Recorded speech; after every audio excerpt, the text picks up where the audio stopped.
Hey guys, this is Mara the Reading Hedgehog with my video review of Run and Rising by Leigh Bardugo. And before I go all fangirlish, I will read the synopsis, then we can get into this. The capital has fallen. The Darkling rules Ravka from his shadow throne. Now the nation's fate rests with a broken sun summoner, a disgraced tracker, and the shattered remnants of a once great magical army. Deep in an ancient network of tunnels and caverns, a weakened Alina must submit to the dubious protection of the Apparat, and the zealots who worship her as a saint. Yet her plans lie elsewhere, with the hunt for the elusive Firebird and the hope that an outlaw prince still survives. Alina will have to forge new alliances and put aside old rivalries, as she and Mel race to find the last of Morozov's amplifiers. But as she begins to unravel the Darkling's secrets, she reveals a past that will forever alter her understanding of the bond they share and the power she wields. The Firebird is the one thing that stands between Ravka and destruction, and claiming it could cost Alina the very future she's fighting for. So, in case you didn't know, this is the third and final book in the amazing Grisha trilogy, and I gave this book 5 out of 5 strawberries. This is the best book in the entire trilogy, without a doubt. Just, there are no doubts about it. I don't know which one's my favorite, quite honestly. Before I said that Siege and Storm, the second one, was my favorite, even though I actually gave that one only a 4 out of 5 strawberry rating, as opposed to the other two, which got 5 out of 5. Because there were some issues I had with Mal. I got really tired of Mal. Well, this one totally made up for whatever issues the second book had. I loved Mal in this, I loved Alina in this, I loved Nikolai, I loved everyone in this book. I mean, everyone was just so great. Mal finally stops being jealous, and he finally just does what needs to be done. He finally realizes that yes, they need to rebel against the Darkling, they need to save Ravka. Alina has a part that she must play, and he stops being jealous every time Nikolai's around, and he stops getting all mad at Alina when she's having to play a certain role. And he kind of becomes resigned to the fact that she may in fact have to marry Nikolai and become a queen. He actually kind of accepts that, and it's actually very sad, because Mal does love Alina, and my heart did actually break seeing him having to come to terms with that. I really don't know where to begin with this, because there's so many things I cannot talk about without giving spoilers away, but there's so many things I want to talk about, and none of my friends have read this yet, and it's killing me. Because there's just so many great parts in this. I mean, the author,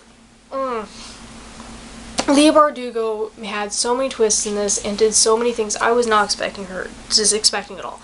She killed off some characters that I just could not believe she was killing them, even though she proved in her other two books she was not scared of killing characters off. But this, I was just like, oh my gosh, you did not just do that. And she just does horrible things to her characters, and just, there were just so many great things. I did not see the ending coming. I did not see certain twists coming. I didn't see any of it coming, and I just cannot believe how epic this book was. And I cannot believe how sorry I felt for the Darkling afterward. My feelings for the Darkling have quite honestly always been kind of complicated, because obviously at first when I met him in the first book, I actually didn't think he was the villain. I didn't see that coming. I hadn't read the synopsis for the other book, so I didn't know the Darkling was the principal villain. I thought he was actually a really cool, good guy. I liked him. And then he became the villain, and I was like, woo, that's really good, that's awesome. But then he started getting kind of creepy. His relationship with Alina, and that it was weird and creepy, and it continues to be weird and kind of creepy in this.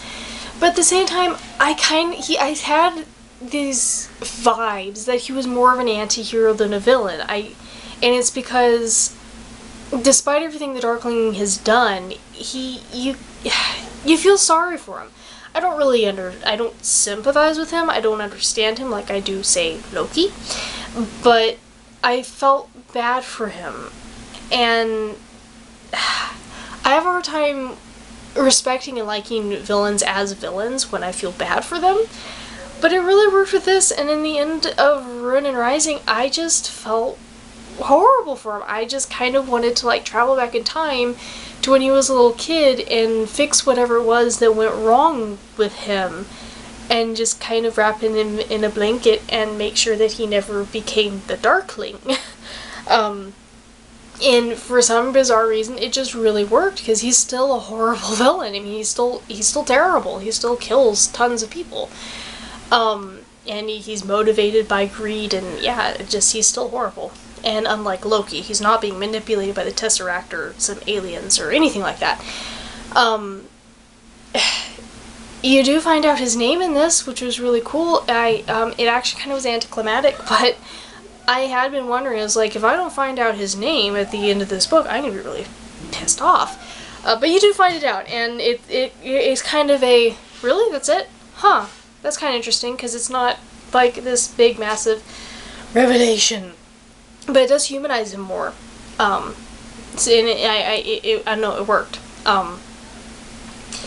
But yes, this was just so amazing. I mean, I just cannot sing the praises of this book enough. I mean, I gotta tell you, if you read this book and the first one didn't really catch, I mean, you liked it, but you didn't love it, and if the second one you really started getting irritated, please just plow through the second one, because you've got to read this. I guarantee you will like it, and if you don't, I'll eat my head. Or my hat. I'll eat my hat, because I got several of those. Then I'll eat my head when I run out of hats.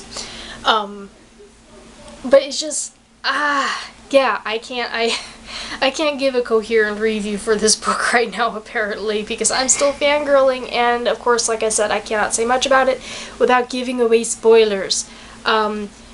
I will say this, the ending, I had to close, once I saw kind of how it was going to end, like the climax was over, I had to close it for a while, and I had to think, because I had a lot of different emotions running through me. Excitement, surprise, crushing, horrible feels, and disappointment, because in a lot of ways, the climax is kind of anticlimactic. A part of me was kind of like, that's it, that's how they solved it, that's all, but it also worked. Maybe it's just me, it may not work for a lot of people, a lot of readers may in fact feel disappointed with the ending, and a part of me kind of did, but it just worked somehow. I mean, like I said, at the end of this, you feel really sorry for the Darkling, so he can't die as a villain. It can't just be an all-crushing blow, because then you're just gonna kind of feel bad for him, and just, it would have been depressing, and enough depressing stuff happens in this. So I don't know, it was odd. This author pulled off an anticlimactic ending that still worked. And that does not happen often. I mean, she pulled off a lot of stuff in this book that really doesn't work, but she pulled it off really well. She even has a pair of lesbian Grisha in here, and I didn't mind, because she didn't feel like she was making a statement with them. They just kind of were there. There also wasn't really a point to it at the same time, but because it wasn't in my face, I'm not going to fuss about it too much. Alina and Mal do eventually end up sleeping together. That did kind of irritate me, but I also wasn't surprised. But aside from those little complaints, this totally makes the entire trilogy worth reading. It totally makes the second one worth reading. It's just amazing, and Nikolai's my favorite. I did like Mel in this, but Nikolai's still my favorite, and she did everything in this so well. So, yes, that is my very incoherent review of Rune and Rising, and if you have any questions or comments, please leave them below, and you can read my review as usual by following the link below to my blog. And until next time, I hope you guys are having a great day, and I'll see you next time. Bye.